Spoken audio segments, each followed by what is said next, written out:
Shalom, Bwana Yesu asifiwe.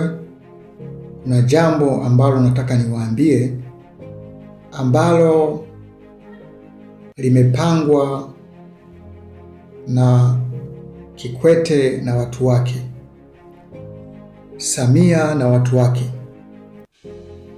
Jambo hili ni zito sana. Nataka leo niwaambie, nimekwambia mambo yote na majibu yote yanatoka hapa.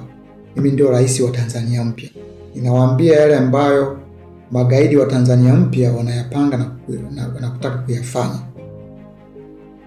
Amen. Ambaye Samia na Kikwete na watu wake. Kwa sababu Samia na Kikwete na watu wake wameshaona kwamba wataondolewa na wako hatarini kuondolewa, na haipingiki kuondolewa kwao, ni lazima waondolewe. Kwa sababu hiyo walioyapanga kuyafanya sawa, kwa sababu anajua tukitoka sisi yule bwana ataingia ambaye tumemtafuta sana ili kumuua, limeshindikana. Na akiingia yule bwana atakuwa ni adui yetu namba moja, yani Nabii Musa. Yani kwamba yule bwana hayuko upande wetu. Yule bwana ni zaidi ya Magufuli.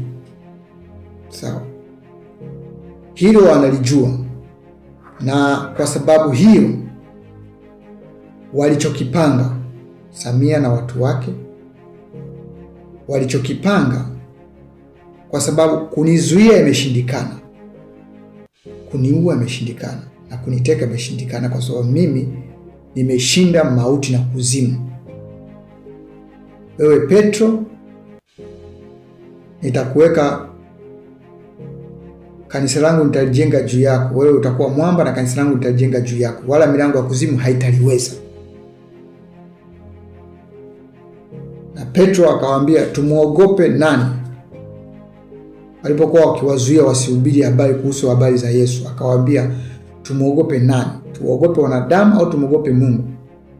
Na baada ya hapo Farao akafa akiwa kwenye kiti chake. Sawa. Pamoja na vitisho vyote, Petro hakuogopa. Alihubiri mpaka mwisho na Farao akafa. Kwa sababu wameona hivyo kwamba watanyang'anywa mali zao zote, yaani itakuwa ni fedhea na aibu kwao, walichoamua au walichokipanga ni kuiingiza nchi kwenye machafuko, kuiingiza nchi kwenye vita ya wenyewe kwa wenyewe, ili huyo ambaye anatakiwa akae naye akose. Yaani unamwaga ugali, unamwaga mboga, mimi namwaga ugali, tukose wote. Kumbuke wana mipango yao, washaandaa watu wao wa kuwaweka, lakini imeonekana kwamba haiwezekani mtu yote kukaa zaidi ya mjumbe wa agano, na kama Nabii Musa asipokaa basi apata kaliwa na mtu yote, patabaki hivyo hivyo, na ndio fujo hazitaisha. Sababu mjumbe wa agano ndio amesimama, yani yeye ndio njia na yeye ndio amesimama kama njia. Kwa hiyo hakuna atakayepita kama yeye asipoingia ili kutengeneza njia ya baadaye. Kuna mtu mwingine atakayekaa, lazima yeye akae ili na baadaye na wengine ndio waje wakae, ili kutimiza yale ambayo wametakiwa kutimiza na kuondoa ile mitego yote na yale ambayo yote Mungu ambaye aliyaweka kwa ajili ya wengine ambao wataingia katikati. Sawa. Kwa hiyo hicho ndio ambacho wamepanga, kwa sababu walipanga kwamba akitoka mama aingie Liziwani, akitoka Liziwani aingie mama Kizinga. Sasa hayo yote hayawezekaniki. Sasa wameamua kufanya hivyo. Kwa hiyo hao ndio wanaotuletea shida, ndio magaidi wa nchi hii. Ndio maana nakwambia wanatakiwa wakamatwe mara moja, wao na vikundi vyao. Na walipanga kwamba akitoka mama anaingia Majaliwa, akitoka Majaliwa anaingia Liziwani. akitoka Liziwani anaingia Makamba. Hayo yote walikuwa wameyapanga. Mimi kila hicho kiti hicho ni cha kwangu. Mimi ndio malaika mwenye hicho kiti. Ndio malaika mwenye upanga juu ya hicho kiti.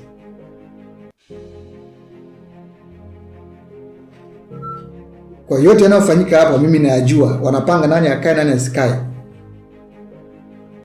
Kwa hiyo wakamuondoa Majaliwa, wakamwita Liziwani. Yaani Kikwete kaona Majaliwa akija akikaa mpaka muda wake kisha akimweka mwanae atachelewa. Anaweza mwanae asiwekwe. Ndio maana wamempangua ili kumweka kabla hajafa awe ameshamweka mwanae. Na hata kumweka kama mwanae haiwezekani tena. Ndio maana sasa wamempa kazi ya utumishi wa umma. Yaani kuzunguka humo kuna nani? Yaani sisi tunakujua. Sisi tunakujua sana. Tunakujua sana. Yaani Mungu aache kabisa, yaani aache watu wote aje kumpa nchi mvuta bangi. Kweli? Kweli kabisa? Muhuni, mvuta bangi kabisa. Apewe nchi. Wakati kwanza alishaua sana wazee wa watu huko. Na ndio maana nimewaambia mtu yoyote mnayemuona ambaye yuko huko, msije mkamtumainia mkafikiri ni mtu mzuri. Wamekaa kimya sasa hivi kwa sababu wana mikakati yao, ndio maana wametulia kimya kama hawapo. Sasa yote hayo mipango yao hayawezekani, na ndio maana nataka kuingia kutuletea sisi shida ili mjumbe asikae. Yaani shetani ameona kusudi lake limeshindikana. Sasa kinachofanyika ni kuharibu tu, ndio kitu ambacho kimepangwa. Ndio maana naambia hivi, hao watu ndio wanaoleta matatizo. Wakamateni hao watu, waweshikeni hao watu, mwakamate hao watu. Kwa sababu hao watu wawili wakuja kuleta matatizo nchi nzima. Watu wanauawa, watu watakufa, watu waanze kuuana wenyewe kwa wenyewe, wao wanakimbilia nje. Hao kama wanawalipa watu si kwa ajili ya kuandamana, si wanawalipa watu kwa ajili ya kuongea kwenye mitandao, si kufanya hivi, ndio hivyo watakavyowalipa watu kwa ajili ya kuua watu, kufanya machafuko. Ndio hivyo watawalipa watu, watanunua vikundi kutoka huko wasi wapi kuja kufanya fujo, kijifanya hawajui, kumbe ni wao wanafanya makusudi.